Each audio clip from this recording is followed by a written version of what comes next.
प्रिय दोस्तों नमस्कार। पिछले वाले वीडियो में हमने बात की थी कि जो लेखक है वो अपने मित्र से ये बात कहता है कि भाई मैं गहरे चिंतन में था। उन्होंने 5 बंगड़ियों की जो कहानी है वो सुनाई। जिस प्रकार से वो 5 बंगड़ी हैं वो जब गिनती गिन रहे थे उस समय अपने आप को नहीं गिन रहे थे। उसी संदर्भ में यहाँ पर लेखक एक बात कहता है, बहुत अच्छी बात कहता है, बहुत मार्मिक बात कहता है कि उन बंगड़ियों की बात ही यानी कि मेरे भीतर भी ये कमी रही कि हमने पड़ोस के बारे में सोची, परिवार के बारे में सोची, देश के बारे में सोचा, दुनिया के बारे में भी सोचा, लेकिन स्वयं के बारे में नहीं सोचा और इसी वजह से वो गहरे चिंतन में था। उसी क्रम में आगे देखिएगा कि भाई बात तो तुम्हारी कुछ पते की सी लगती है कि हम दुनिया की बात सोचते हैं पर अपनी नहीं, और सच बात बड़े कह गए हैं कि आप मरे जुग पर लो, यानी हम मर गए तो दुनिया मर गई, हम नहीं तो जहान नहीं। बात मन को लगती है पर अपने बारे में सोचें ही क्या, नहीं सोचते तो लिखवाओ पशुओं में नाम, क्योंकि जो सोचता नहीं वह पशु है, जानवर है। तो हम पशु हैं आपकी राय में? वाह साहब, आप हमें पशु बता रहे हैं, पर भाई ये तो बताओ कि तुम्हें हमारी पूंछ और सींग किधर दिखाई दिए। प्यारे विद्यार्थियों, यहाँ पर जो बात चल रही है उस क्रम में ये जो लेखक का मित्र है वो भी कह रहा है कि हाँ आपकी बात बिल्कुल ठीक है। हम न जाने दुनिया की कितनी बातें सोच लेते हैं लेकिन स्वयं के बारे में नहीं सोचते, और मनुष्य की स्थिति तो ये है कि अगर वह स्वयं मर गया इसका मतलब है ये संसार भी मर गया, ये जहान नहीं तो कोई नहीं है। पर यहाँ पर यानी कि उनके जो मित्र हैं वो एक बात कहते हैं कि अगर हम सोचें भी तो क्या सोचें। तो लेखक यहाँ जवाब देता है, यानी कि अगर आप सोच नहीं सकते तो फिर पशुओं में नाम होना चाहिए, क्योंकि जो जानवर है, पशु है, वह कभी सोचता नहीं। इधर इनके जो मित्र हैं वो कह रहे हैं कि तो हम पशु हैं आपकी राय में? वाह साहब, हमें पशु बना रहे हो। तो वहाँ पर वो हंसी मजाक में ही बात करा, तो फिर आप बताओ हमारी पूंछ और सींग किधर दिखाई दिए। और उसी क्रम में आगे देखिएगा, पूंछ और सींग, मनुष्य बनने के लिए पूंछ और सींग की जरूरत नहीं पड़ती। बात यह है कि पशुता और मनुष्यता दो भाव हैं, जो पहले सोचे फिर चले। हाँ, वह है मनुष्य, और जो सोचे कुछ नहीं, बस जिधर हवा ले जाए चला चले, हाँ वह पशु। अब आई तुम्हारी समझ में मेरी बात। तो सोचना जरूरी है, जी हाँ सोचना जरूरी है, और अपने बारे में सोचना जरूरी है। मैं यही जरूरी कार्य कर रहा था जब तुम आए। प्यारे विद्यार्थियों, यहाँ पर यानी कि उनके मित्र हैं वो कह रहे हैं कि पूंछ और सींग किस तरफ हैं अगर पशु हैं तो। लेखक यहाँ पर कह रहा है कि पूंछ और सींग की तो जरूरत ही नहीं पड़ती है, यानी कि पशुता और मनुष्यता दो भाव हैं, और इस बात पर ध्यान भी हमें देना है कि ये दो भाव हैं। जो व्यक्ति सोचे और उसके बाद में कार्य करे वह मनुष्य होता है। सोचता कुछ भी नहीं और जिस तरफ हवा ले जाए उसी तरफ चला जाए, उसे पशु कहते हैं। और इसलिए क्या है कि व्यक्ति को सोचना जरूरी है, अपने बारे में वह जरूर सोचे, अपने बारे में सोचते हुए और उसके बाद में उसे कार्य करना चाहिए। आगे देखिए, महाकवि शेख सादी एक दिन अपने बेटे के साथ सुबह की नमाज पढ़कर लौट रहे थे। उनके बेटे ने देखा कि रास्ते के दोनों तरफ वाले घरों में अभी तक बहुत से आदमी सोए पड़े हैं। उसने अपने पिता से कहा, अब्बा ये लोग कितने पापी हैं कि अभी तक पड़े सो रहे हैं और नमाज पढ़ने नहीं गए। विचारक शेख सादी ने दुख भरे स्वर में कहा, बेटा बहुत अच्छा होता कि तू भी सोता रहता और नमाज पढ़ने नहीं आता। प्यारे विद्यार्थियों, यहाँ पर जो लेखक है एक कहानी सुनाता है, और वो कहानी है शेख सादी की। ये प्रश्न भी है कि शेख सादी की जो कहानी है वो कौन सी है। तो एक दिन क्या होता है कि शेख सादी अपने बेटे के साथ सुबह की नमाज पढ़ने के लिए जा रहे थे और उनके बेटे ने रास्ते में देखा कि दोनों तरफ जो घर के जो लोग हैं वो सोए पड़े हैं। और शेख सादी के बेटे ने अपने पिता से कहा कि अब्बा, ये लोग कितने पापी हैं कि अभी तक पड़े सो रहे हैं और नमाज पढ़ने नहीं गए। तो यहाँ पर जो विचारक शेख सादी थे, उन्होंने बहुत ही दुख में कहा कि बेटा, बहुत अच्छा होता कि तू भी सोता रहता और नमाज पढ़ने नहीं आता। अब यहाँ पर जो बात है कि शेख सादी को दुख क्यों हुआ, उन्होंने उस बात का जवाब क्या दिया, इसका जो उत्तर है वो हम देखिए यहाँ आगे देखते हैं। बेटे ने आश्चर्य से पूछा, ये क्या कह रहे हैं मेरे अब्बा? शेख सादी ने और भी गहरे में डूबकर कहा, तब तो दूसरों की बुराई खोजने के इस भयंकर पाप से तो बचा रहता मेरे बेटे।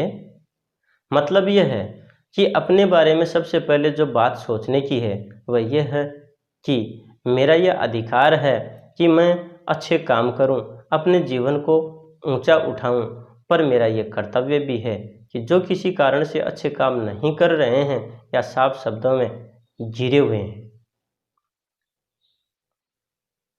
प्यारे विद्यार्थियों, यहाँ पर जो लेखक ने शेख सादी के द्वारा अपने बेटे को दिया गया जो जवाब है उसके बारे में बताया। जब उनके बेटे ने पूछा कि पिताजी, आप ये क्या कह रहे हैं मेरे लिए, तब उन्होंने ये बात कही कि अगर आप घर पर रहते तो इन लोगों को देखते नहीं, और इनको नहीं देखते तो इनके बारे में आपने जो बुरा सोचा वो कम से कम आप बुरा नहीं सोचते और बुरा सोचने के पाप से आप बचे रहते। यानी इस कथन का मतलब ये भी है कि व्यक्ति को अगर जो कुछ भी सोचना है तो वो सबसे पहले ये सोचे कि मेरा अधिकार ये है कि मैं अच्छे काम करूं, अपने जीवन को अच्छा बनाऊं, उसे ऊंचा उठाऊं। और कर्तव्य भी यह है कि किसी कारण से अगर मान लीजिए अच्छे काम नहीं कर रहे हैं या फिर यानी कि जो लोग अच्छे काम नहीं कर पा रहे हैं और साफ शब्दों में वो घिरे हुए हैं, तो कहने का मतलब है कि उनको ऊंचा उठाने का प्रयास भी किया जाना चाहिए। उसी क्रम में देखिएगा आप,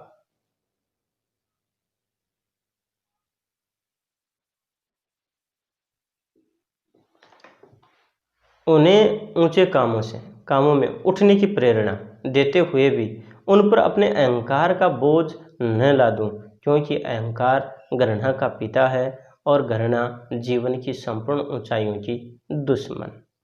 खास बात यह है कि घृणा उसका घात करती है जो घृणा करता है, और इस तरह मैं दूसरों से घृणा करके अपना ही घात करता हूं। तो घृणा को रोकना जरूरी है। हाँ जी, घृणा को रोकना, उसे उत्पन्न ही न होने देना बहुत ज़रूरी है। पर रोकने की बात कहकर तुमने मुझे एक पुरानी बात याद दिला दी।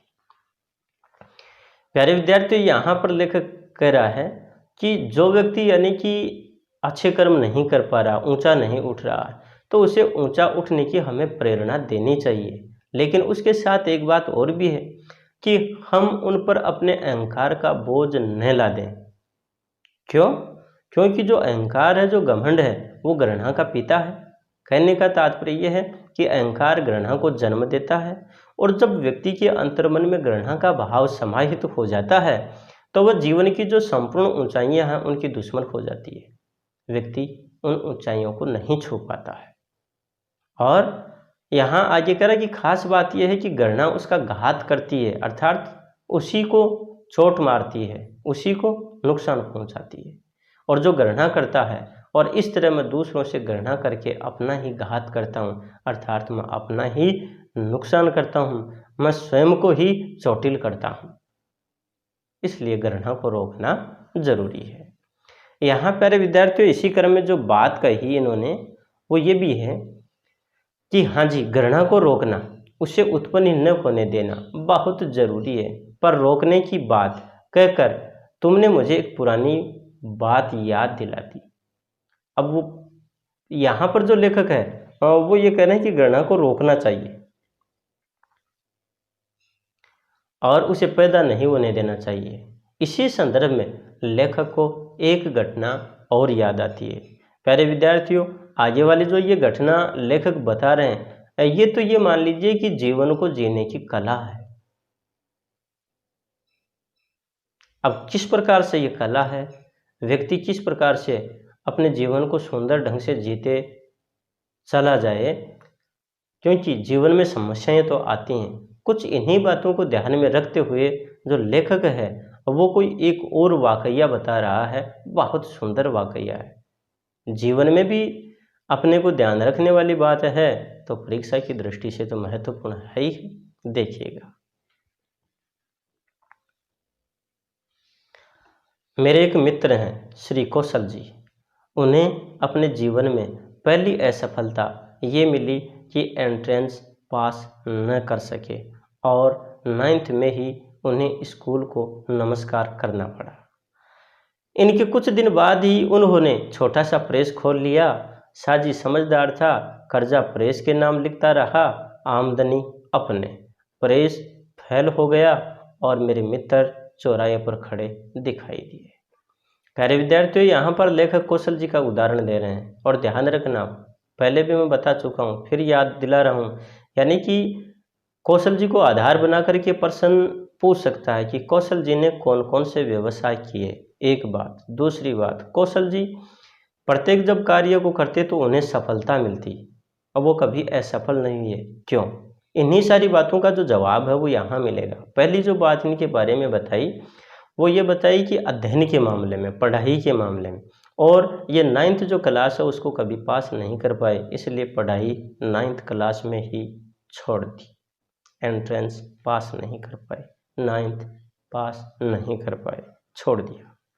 अब यहाँ पर इन्होंने ये काम करके व्यवसाय शुरू किया और इन्होंने प्रेस खोला। अब यहाँ लेकर बताता है कि उनका जो साझीदार था, उनका जो पार्टनर था, वह बहुत ज़्यादा चतुर था और उसने क्या किया कि जो कर्जा होता वो तो प्रेस के नाम लिखते था और जो आय होती वो स्वयं यानी कि हजम कर जाता।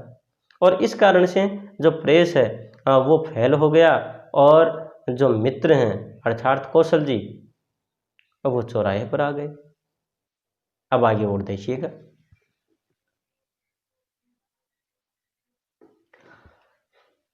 अपने पिता की पूरी पूंजी लगाकर उन्होंने बर्तनों का एक कारखाना खोल लिया। बर्तन बनते, कलई होते, रुपए छनका करते, सेठों में गिनती होने लगी। पर तभी उनकी पत्नी बीमार हो गई। उसे लिए इरविन अस्पताल पड़े रहे, कारखाना मजदूर खा गए। 5 महीने बाद लौटकर आए तो लेना कम था, देना बहुत। यहाँ भी ताला बंद था, यहाँ भी ताला बंद किया। पंसारी की थोक दुकान थी, मेवा के ढेर लग गए, ढेरों आती बोरियां जाती। फिर रुपया बरसने लगा, पर जाने कैसे ये घटनाएं भी छितरा गई और पत्नी का सारा जेवर बेचकर जान छूटी। प्यारे विद्यार्थियों, प्रेस के बाद में दूसरा इन्होंने जो व्यवसाय है वो किया बर्तनों के कारखाने का। और जो बर्तनों का जो कारखाना है वो इनका बहुत चला चमका और बड़े सेठों में इनकी गिनती होने लगी। पर विधाता को मंजूर शायद नहीं था, कुछ और ही उन्हें मंजूर था। और ऐसी स्थिति में उनकी पत्नी है वो बीमार पड़ गई और अपनी पत्नी को लेकर के जो इरविन जो अस्पताल है वहाँ पर उनके साथ रहे। पीछे जो कारखाना था उसमें काम करने वाले जो मजदूर थे उन्होंने कारखाने को चौपट कर दिया। 5 महीने बाद में जब लौट करके आए तो वहाँ पर यानी कि वहाँ भी कर्ज चढ़ गया। आय तो कम थी और देना उन्हें ज़्यादा था, वहाँ ताला पड़ गया। कहने का मतलब जो बर्तनों का जो कारखाना है वो भी उनका बंद हो गया। तीसरा जो व्यवसाय है वो पंसारी की दुकान, यानी कि दुकान कर ली, जो किराना है उसकी जो दुकान है वो कर ली।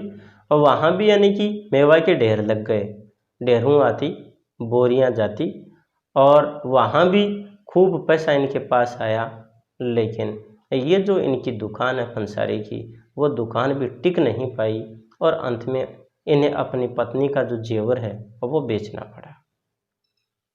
अब आगे देखिए उसी क्रम में और कौन सा व्यवसाय करते हैं। खाली तो रह ही नहीं सकते थे, घर से दूर जाकर होटल खोल लिया, चला, चमका और ठप हो गया। अब वहाँ से भी हटे और अपने संबंधी की सोडा वाटर फैक्ट्री में बैठने लगे। यहाँ से एक बीमा कंपनी में गए, खूब चमके। बीमा कंपनी में डायरेक्टरों का कुछ झमेला मचा तो इन्होंने शरबत की दुकान खोल ली और एक अखबार निकाल दिया। दोनों खूब चले पर चलकर टिके नहीं, चले ही गए। प्यारे विद्यार्थियों, यहाँ अगला जो व्यवसाय है, यानी कहने का मतलब इन्होंने जो पंसारी की दुकान की थी वो भी यानी कि चली गई, वहाँ तो अपनी पत्नी के जेवर भी बेचने पड़े। लेकिन ये निठल्ला नहीं रह सकता था, इसलिए घर से दूर जाकर के एक होटल खोला। वो भी बढ़िया चला, लेकिन वो भी अंत में वहाँ से भी हटना पड़ा। फिर अपने जो संबंधी की कोई सोडा वाटर की जो फैक्ट्री थी वहाँ काम करने लग गए, वहाँ से भी इनको हटना पड़ा। फिर एक बीमा कंपनी में गए, वहाँ भी ये अच्छे चले और अच्छा नाम कमाया, पैसा भी इनके पास आया। लेकिन जो बीमा कंपनी के जो डायरेक्टर थे वो आपस में लड़ मरे, इसलिए वहाँ भी इनको छोड़ना पड़ा। उसके बाद में इन्होंने एक शरबत की दुकान खोल ली, वो भी ज़्यादा दिन नहीं चल पाई। फिर एक अखबार में काम किया, यानी कि ये दोनों चीज़ें खूब चली लेकिन अंत में चले ही गए, अर्थात अब वो भी इनके हाथ से निकल गए। ये कार्य भी इनका चौपट हो गया, ये व्यवसाय भी इनका बंद हो गया। उसी क्रम में आगे देखिएगा। अब यह एक बहुत बड़ी कंपनी के मैनेजर डायरेक्टर थे। यहाँ से ऐसे चमके कि पिछली सब चमकें धीमी पड़ गई। एक बार तो ऐसी हवा बंधी कि गांठ बंध गई, पर फिर वे ही बहुत सी बातें इकट्ठी हुई और कंपनी में ताला पड़ा। प्यारे विद्यार्थियों, यहाँ पर जो बात आ रही है वो बात ये है, यानी कि एक बड़ी कंपनी के ये मैनेजर थे, वहाँ पर भी यानी कि बहुत अच्छे चले। पीछे की जितनी भी जो इनके जो व्यवसाय फीके थे या फिर यूँ कहें कि इनके व्यवसाय जो बंद हो गए, उन सारी बातों को भूलना पड़ा, क्योंकि यहाँ पर और ज़्यादा इनको लाभ हो रहा था। लेकिन यहाँ पर भी क्या हुआ कि वो जो कंपनी है उस कंपनी के ऊपर भी एक तरह से ताला पड़ गया। प्यारे विद्यार्थियों, इस प्रकार से यानी कि जो कौशल जी हैं उन्होंने अलग अलग व्यवसाय किए हैं। सारे ही जो व्यवसाय खूब चले भी हैं, लेकिन उसके बाद भी उनको बंद करना पड़ा। उसी क्रम में आगे देखिए। मेरे मित्र अब पुस्तक प्रकाशक थे, बाजार उनकी पुस्तकों से दाया हुआ था, धूम थी, खूब जोर रहे, देश स्वतंत्र हुआ। उन्हें एक यात्रा के बीच में एक जाति के लोगों ने उतार लिया और जाने कितने दिन बंदी रहे, जाने कैसे बचे और कहाँ कहाँ भटकते रहे। बहुत दिन बाद एक पत्रकार के रूप में प्रकट हुए और अब शांति के साथ सम्मान की और व्यवस्था की जिंदगी बिता रहे हैं। प्यारे विद्यार्थियों, यहाँ पर जो कौशल जी हैं अब भी वो हारे नहीं हैं। कितने व्यवसाय उनके छूट गए, कितने काम किए, उनमें अच्छे चले और असफल हो गए, पर वो स्वयं नहीं टूटे। देखिएगा कि उनके जो मित्र हैं अब यानी पुस्तकों का प्रकाशन का जो कार्य है वो करने लग गया। बाजार में उन्हीं के प्रकाशन की जो पुस्तकें हैं वो ज़्यादा से ज़्यादा आ रही थी। और जैसे ही देश स्वतंत्र हुआ तो उन्हें यात्रा के समय कोई एक जाति विशेष के लोगों ने उन्हें उतार लिया, रोक लिया और उन लोगों की कैद में रहे, बंदी रहे।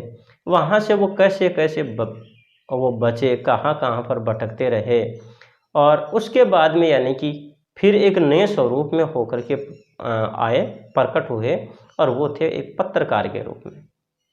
और पत्रकार की जो उनकी ज़िंदगी थी वो बड़ी शांति की ज़िंदगी, सम्मान की ज़िंदगी और व्यवस्थित ज़िंदगी बनी और उसी से वो खुश थे। प्यारे विद्यार्थियों, यहाँ पर देखिए ना कि जो कौशल जी हैं उन्होंने इतने व्यवसाय किए और उनमें असफल भी रहे, लेकिन फिर भी यानी वो कभी टूटे नहीं, हारे नहीं। इसका मतलब ये हुआ कि जीवन में बहुत सारे ऐसे कार्य हैं जिनसे व्यक्ति को असफलता मिलती है या वो सफल नहीं हो पाता है। इसका मतलब ये नहीं कि हम अपने आप को कोसने लगें या भाग्य को कोसने लगें। ज़रूरत इस बात की है कि हम फिर कोई दूसरा कार्य जो कि अच्छे ढंग से कर सकते हैं उसकी शुरुआत हमें करनी चाहिए।